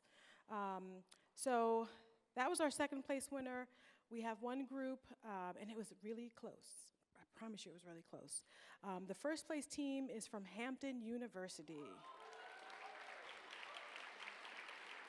So you all come on up. Your advisor needs to come up as well. And while we're waiting for them to make their way, we will play their video. Greetings, my name is Jonathan Rogers. I'm a senior marine environmental science major here at Hampton University. I am Ileana Fenwick. I'm a sophomore marine and environmental science major at Hampton University. Hi, I'm Jalen Leslie. I'm a sophomore marine and environmental science major at Hampton University. Hi, my name is Alexandra Salcedo Bausa, and I'm a research associate at Hampton University. Hello, I'm Dr. Deidre Gibson, Chair of the Department of Marine and Environmental Science, and I'm the team's advisor. The Chesapeake Bay waterways have been impacted by the loss of its oyster population. Less than 1% of its peak population is present in our waters today due to overharvesting, disease, and habitat destruction. This is a problem for the Hampton River as oysters contribute to habitats, water filtration, food, and overall ecosystem health. Our plans align with the UN Sustainable Development Goal 14 to conserve and sustainably use the oceans, seas, and marine resources for sustainable development. Research has concluded that Hampton University is an optimal location to place an oyster reef. It will be the first research of its kind to assess the water quality and biological success of oysters in our area long term. Our prototype is a multifaceted oyster reef that will maximize larval recruitment and overall restoration. The prototype consists of 4 posts connected to one another using the rope web method. On each post there are 2 reef balls. The 2 reef balls will give us a chance to assess the potential difference in spat development based on depth. Additionally, the 4 posts are connected to an oyster float that connects to the entire reef system. In the center of the prototype is a camera to monitor marine life interacting with the reef. This prototype integrates multiple methods and technology to maximize spat recruitment.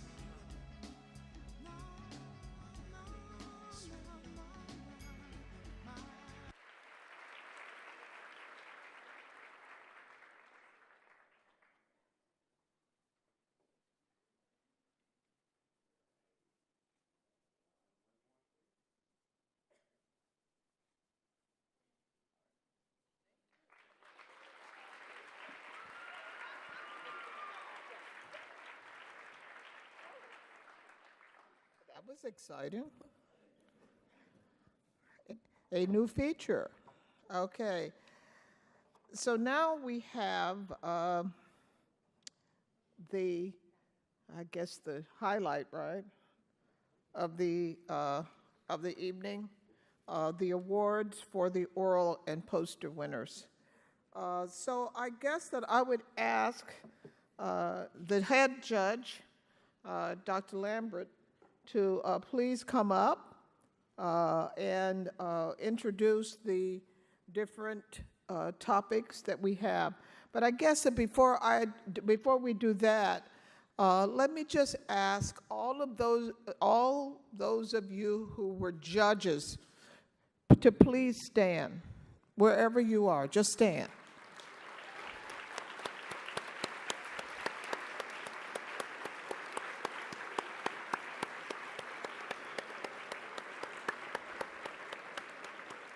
This is another one of those groups that we cannot do this meeting without. That was really bad sentence construction, but okay. Dr. Lambert.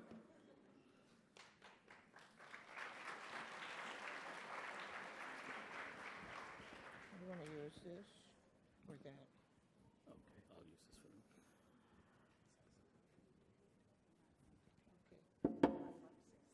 for them. Do you want to explain how we're doing this time? Sure. Yes, I can do it. Thank you, Dr. Malcolm. Good evening, everyone. First of all the judges that will be presenting in your particular strand, please come over to my right, find the discipline, and have a seat.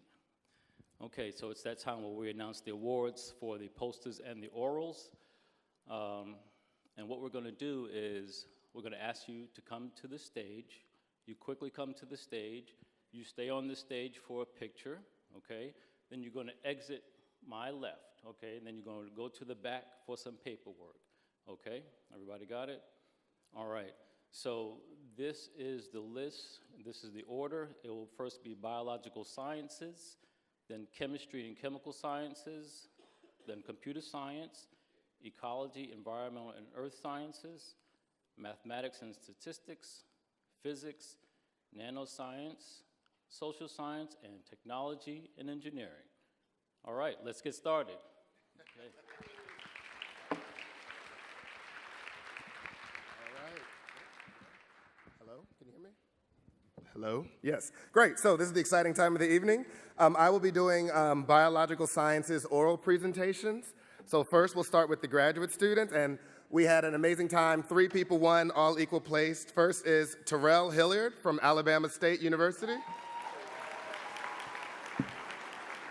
We also have Noel James from the University of Illinois. And we have Simone Douglas from the Georgia Institute of Technology. Now for the undergrads. This may be you. Oral undergrad biological sciences. We have Shiva Amen from Virginia State. Samuel Lum from Rochester Tech. Mary B. Cruz from Cal State Chico. And Keandra Kirkpatrick from Florida A&M. Congratulations.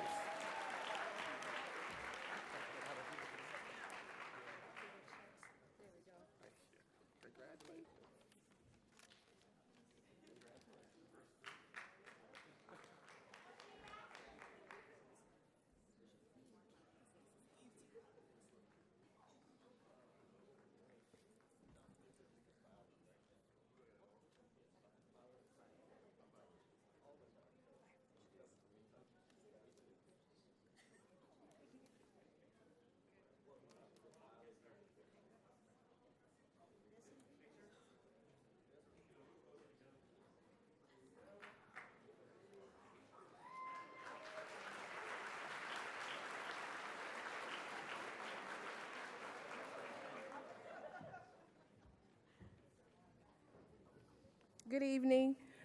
This is Biological Sciences Plant Poster.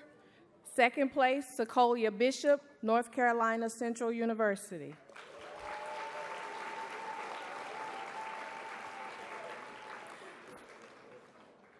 Second place, from Alabama A&M University, Raven Martin. And first place poster from Cal State University, San Marcos, Francisco Fernandez.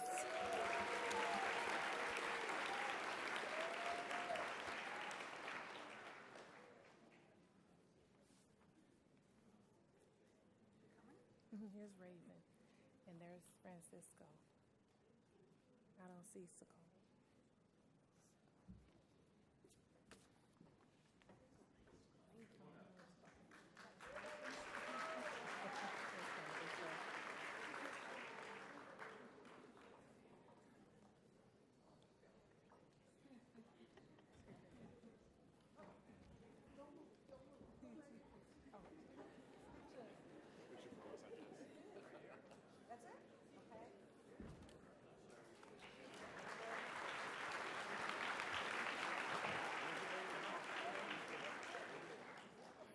All right, undergraduate poster competition for biological sciences, cell molecular biology. First place, Sarah Wong, Southern California. Second place, whoops, excuse me. Second place, Xavier Taylor, Valley State University. And third place, Chang Wu from Colorado College. Congrats.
This is for the poster section of the microbiology, biological sciences. And we had a three-way tie for first place.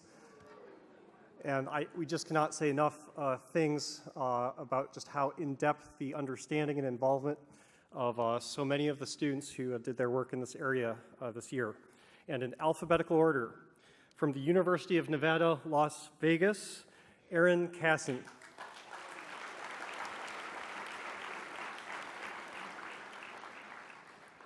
Also tied for first place, from Hunter College, the City University of New York, Marie Teresa Mazzeo.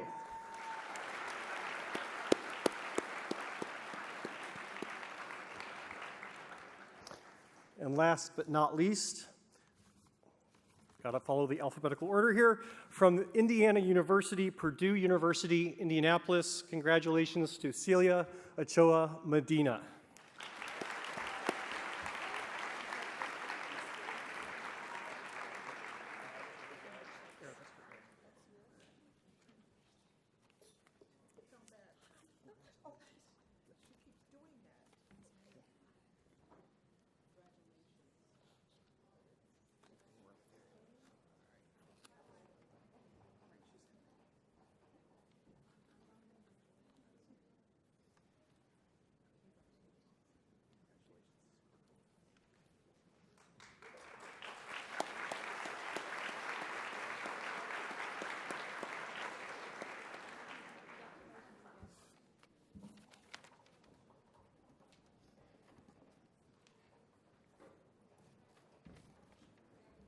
All right, good evening, family. So I have the pleasure of bringing you the awards for the biological sciences and physiology, biochem, bioengineering posters. And we have 3 second place winners and 1 first place.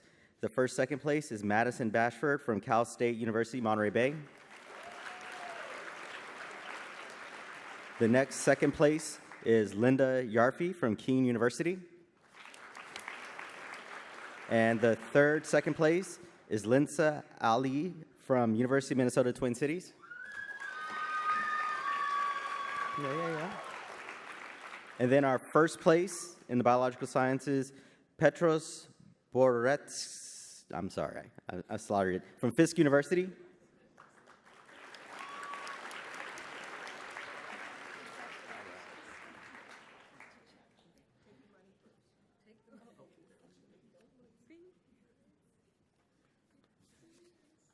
There you go.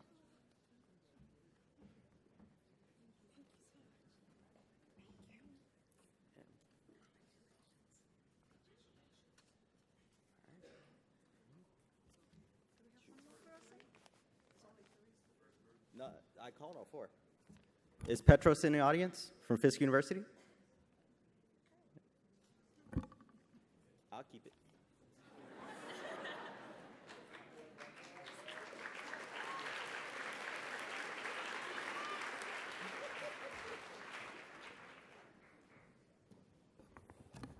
Hello. I have the pleasure of announcing the winners of the undergraduate poster in biological sciences, cancer. We have 2 first place winners. The first winner, Tohira Duran from the University of the Virgin Islands. And our second first place winner, from Pennsylvania State University, Saraya Recalde Phillips.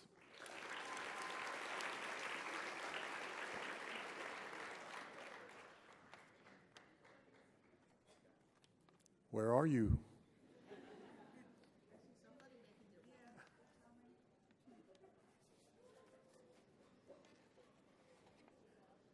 Very good.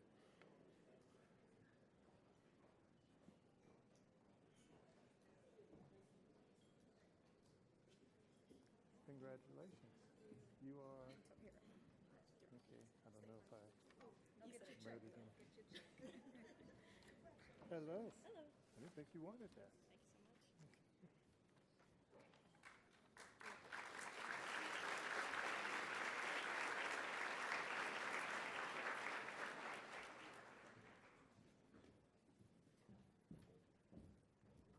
Good evening. I have the honor to announce the awards in the chemistry and chemical sciences for both the poster and oral presentations and at the undergraduate and graduate level. So beginning with the poster undergraduate award, in 3rd place from Onondaga Community College, Sidrat Rahman.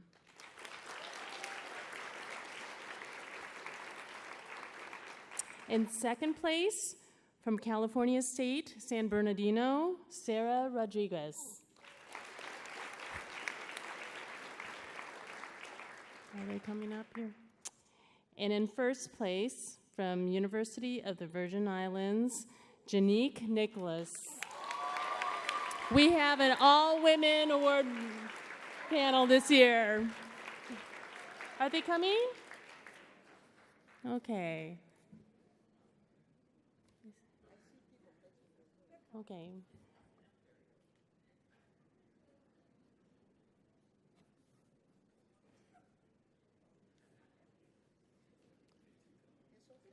They're coming.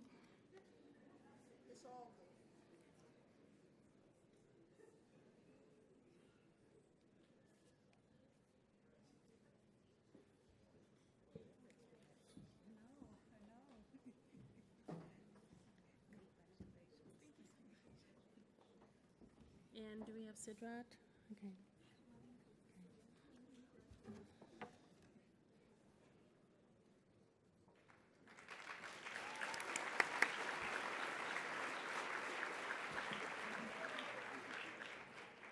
Okay, for the Undergraduate Oral Presentation Award, in second place from California Institute of Technology, Catherine Knox.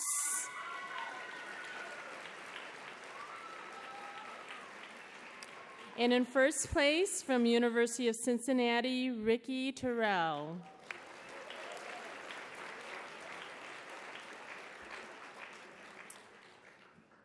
Add the oral.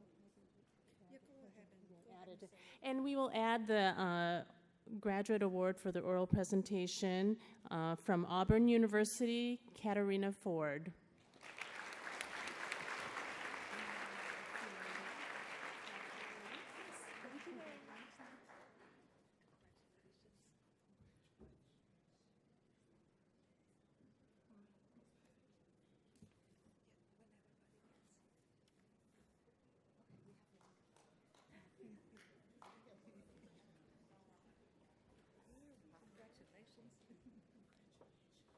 Do we have Katarina? Okay. Is it one more? Katarina, one more. Okay.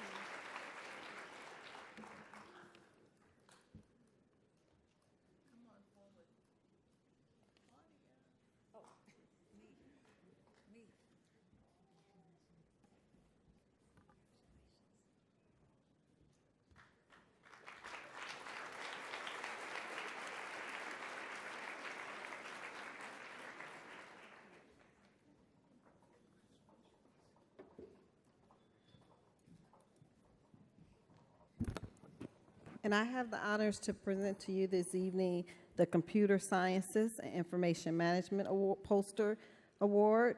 We have three place winners. Third place, Jandil Coachman, University of North Carolina.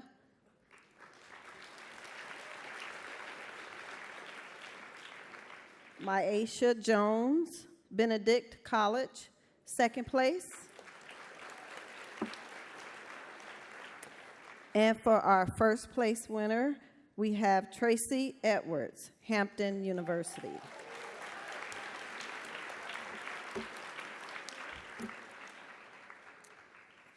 Ooh. I think I see one coming from the back.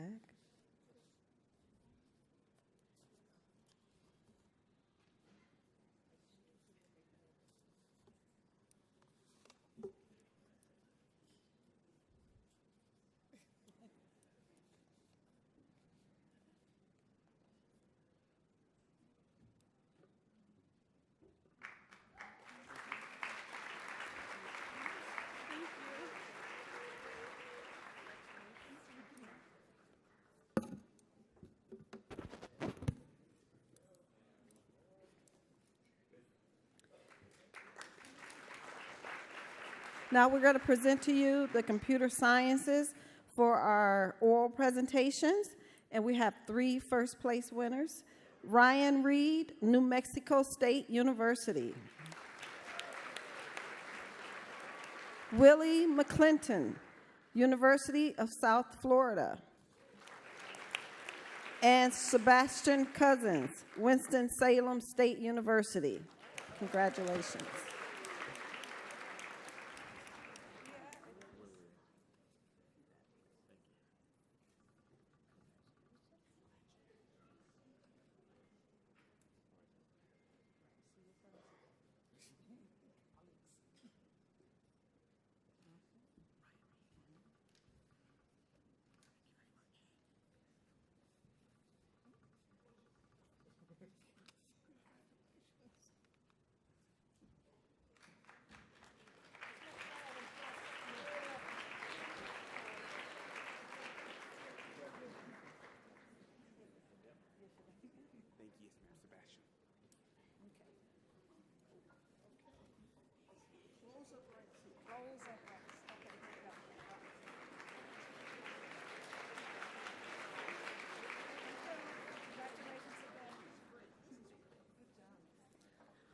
I have the pleasure of announcing all the awards in the ecology, environmental, and earth sciences categories. Starting with the undergraduate posters, there is a tie for third place. From Benedict College, Kimberly Patterson Little. And from Fort Valley State University, Demetris Callaway. In second place, from the University of Connecticut, Ashley King. And in first place, from California State University, Bakersfield, Angel Franco Arzate.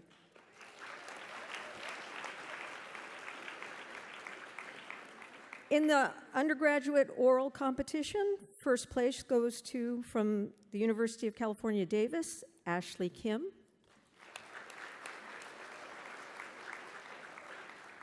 And there's a tie for first place in the undergraduate oral competition, with another first place going to Maya Ayers from Harris-Stowe State University.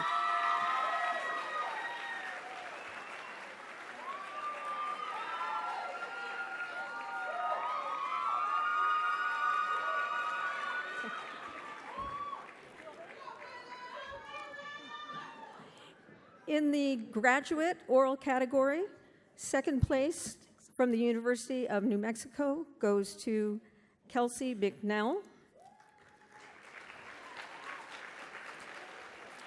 And first place in the oral graduate competition from the University of Arizona, Amanda Wilson.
Hello, I have the pleasure of giving the awards for the oral and poster undergrads for mathematics and statistics.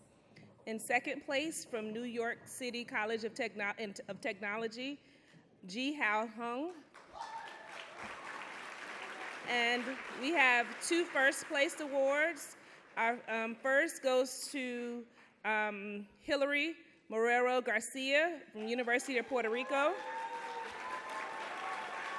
And our second first place award goes to Gabriel Lopez from California State University, San Bernardino.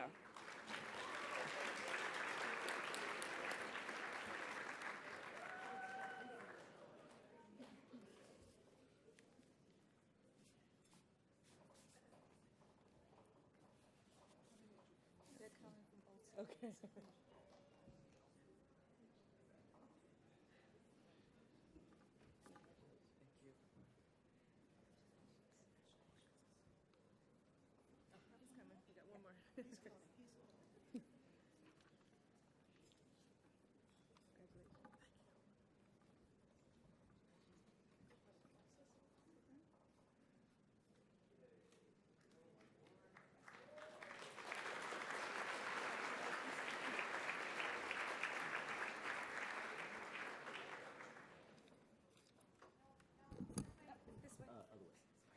All right, so we have 3 first place awards in the area of nanoscience. Nanoscience Biomed, Nanoscience Air, and Nanoscience Electrical. So the first place for Nanoscience Biomed from the University of Delaware, Anna Schunen.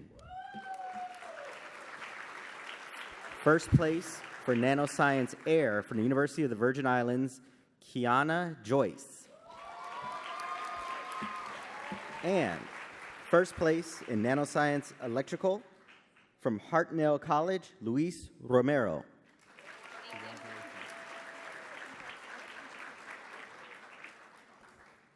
Walk quickly, please.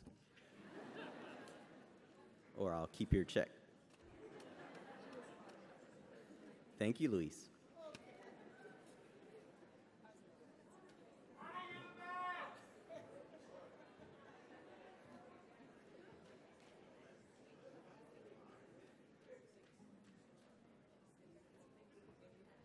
Come on, man. Come on. You want to keep it now.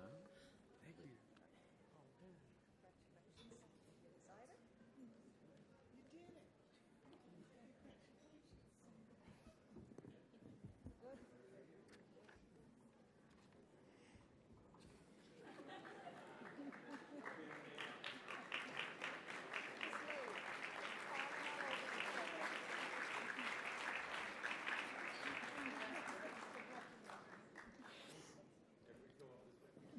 So I have 3 sets of awards to hand out in nanoscience. In nanocomputing, a first place award from New York City College of Technology, Zubin Zhao.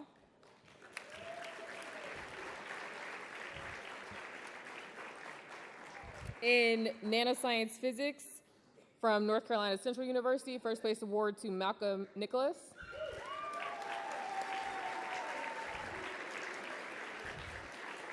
And in nanoscience, physics, and technology, a second place award to DeJohn Lauder from Tuskegee University.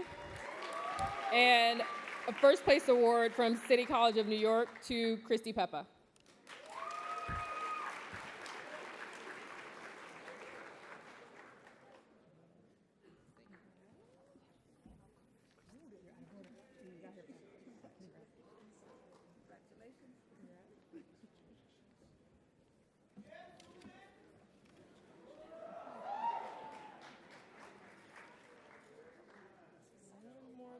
Oh wait, there's one more person. No. No. They have one more.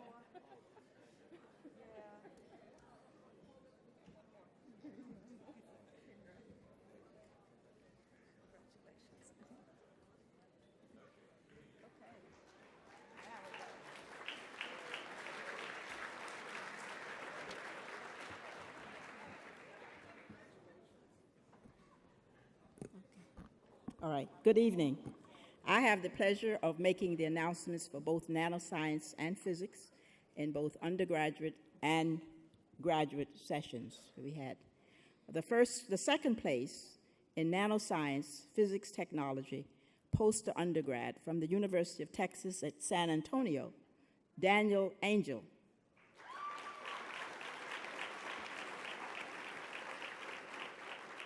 The first place, nanoscience, oral undergraduate from Tennessee State University, Robert Turner.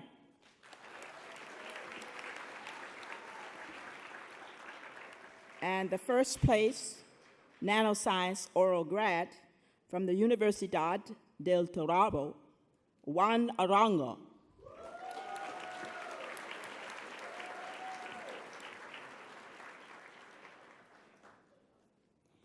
Okay, while they're coming, we'll go ahead and do physics. We only had first place winners in physics. Of course, yeah. The first place physics oral grad from Rensselaer Polytechnic Institute, Ross Siegel.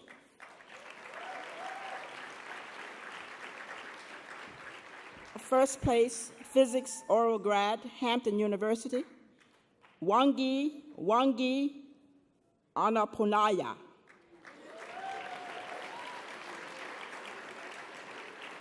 And first place, physics undergraduate, oral undergraduate, Bunker Hill Community College, Daniel Hale Najabadi.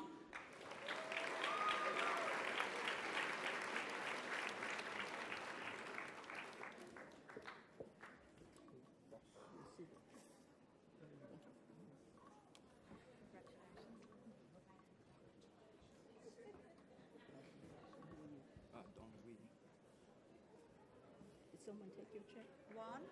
Are you, no, Dongui? Dongui here. This must be you. Dongui? Yes. Yes. Okay. Okay. Daniel. Okay, I still have one Daniel. check. There you go. Thank you. Yeah, I love it too.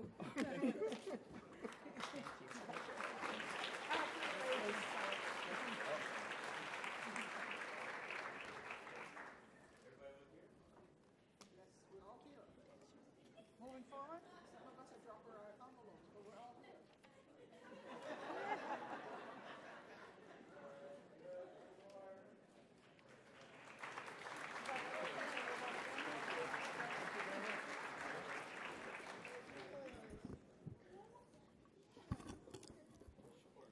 Good evening. Can you see me? I'm so pleased to be able to present the awards for the Social and Behavioral Sciences and Science and Math Education categories.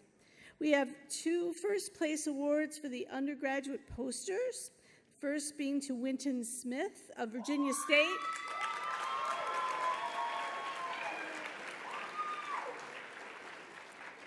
And the second first place poster award for undergraduates is for Khalees Tulloch of Florida A&M.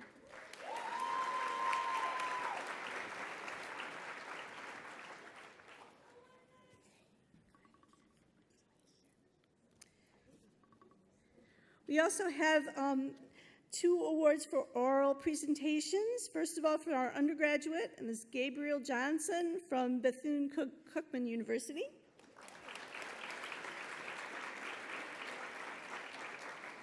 And for graduate students in the oral presentation, Isabel Solis from the University of New Mexico.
All right, so I'm going to be presenting the awards for the Technology and Engineering undergrad poster session.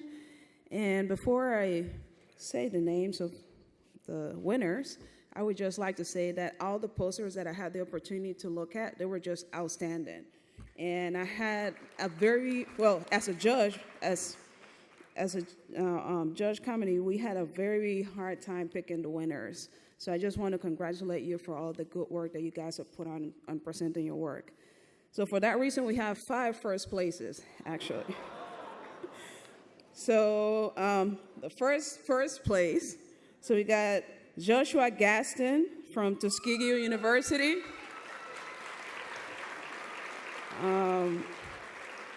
Nicole Doramaji from Kansas State University. Rashida Ali, Texas Southern University. Paris Dubrow from Tuskegee University. And then Eden Berga from University of Washington.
Good evening, everybody. My name is Delia Valles, and I'm from New Mexico State University. And tonight I will be presenting the awards for the oral undergraduate presentations. Good evening, everybody. My name is Omnia Al Hakim, and I am one of the judges for the graduate oral for the information, technology, and engineering disciplines. I have the honor to be here, and we are all very proud of all of our students. They did a marvelous job. And it was very hard to select the winners, so you True. have the same, exactly. So for the undergraduate oral presentations, we have 3 first places.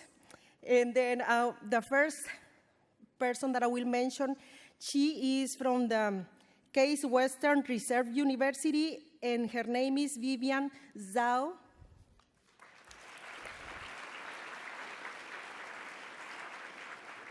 Another first place for oral undergraduate presentations from the University of Georgia.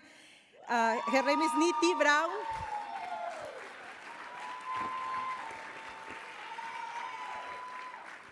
And the last first place from the University of the District of Columbia, Jaime Rios.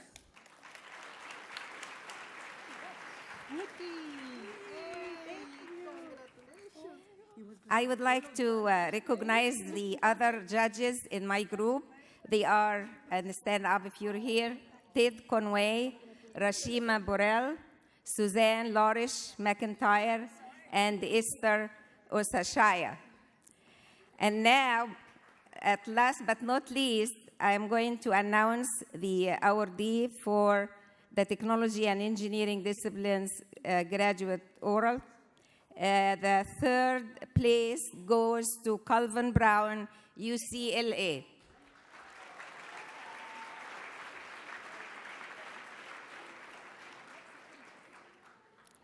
And the second place goes to Fahim Muhammad, Florida A&M University.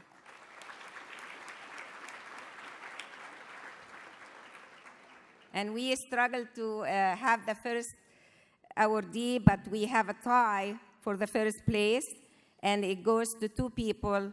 They are Julian Niyogoshima from Norfolk State University,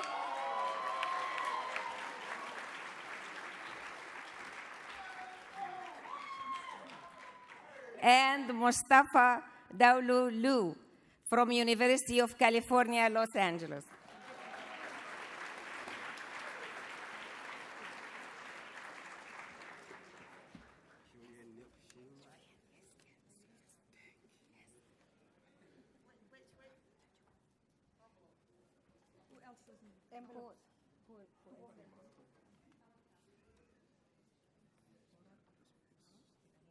Anyone else? You may have to move on a little bit over. Your envelope is right there. Yeah. Congratulations. Come right on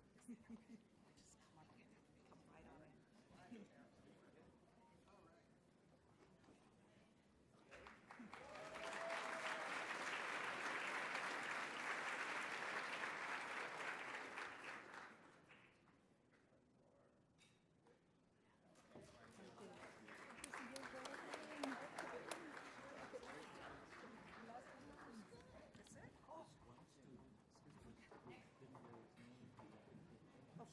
course. Of course.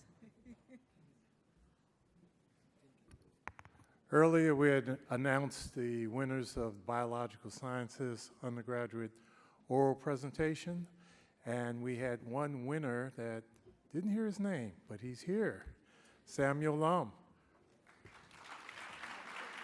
Rochester Institute of Technology.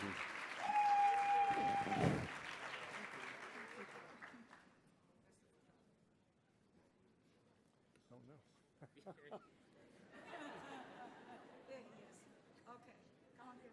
You want me to get in, or just stay out, or just?